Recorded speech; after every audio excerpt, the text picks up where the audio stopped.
সপ্তাহে 1-2 দিন ছুটি অথচ ঘুরতে যেতে ইচ্ছা করছে। 1-2 দিনের মধ্যেই ঘুরে আসতে পারো উড়িষ্যার বালাসোরে, যেখানে তোমরা পাহাড়, ঝর্ণা, জঙ্গল সব একসাথে দেখতে পাবে। কলকাতা থেকে 6 ঘন্টা দূরে বালাসোরে অবস্থিত এই পঞ্চলিঙ্গেশ্বর মন্দির। প্রথমেই দর্শন করে নিলাম এবং হোটেলে গিয়ে লাঞ্চ করেই আমরা বেরিয়ে পড়লাম সাইট সিন দেখতে। মাত্র 2 দিনের ছুটিতে একটা সুন্দর ঘোরার জায়গার নাম হচ্ছে বালাসোর। ভিউটা তো জাস্ট অসাধারণ, একাধারে পাহাড়, ঝর্ণা, জঙ্গল সব একসাথে। এই ঘন জঙ্গলের মধ্যে রাস্তা, তাও আবার সন্ধেবেলা, এটা যেমন ভয়ঙ্কর তেমনি থ্রিলিং। আমরা বেরিয়ে পড়লাম, তারপরেই আমরা গেলাম এখানকার জগন্নাথ মন্দিরে। ভেতরে ফটোগ্রাফি অ্যালাউ নেই। আমরা এখানে দর্শন করেই বেরিয়ে পড়লাম হোটেলের পথে।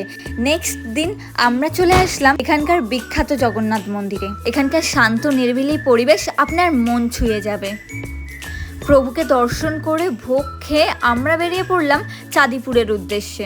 রাস্তায় এত সুন্দর সুন্দর তাল বিক্রি হওয়ায় খুব লোভ ধরছিল, তাই আমরা কিনেও নিলাম। আমরা এখন যাচ্ছি চাঁদিপুর বিচে। ভিড়ভাট্টা থেকে অনেকটা দূরে শান্ত নিরিবিলি মেঘলা আকাশের তলায় এই রকম সুন্দর জায়গা সত্যি মন ভালো করার মতন। বিস্তারিত তথ্য নিয়ে আমার লং ভিডিও আসতে চলেছে, কিন্তু তার আগে আমার চ্যানেলকে অবশ্যই সাবস্ক্রাইব করতে হবে।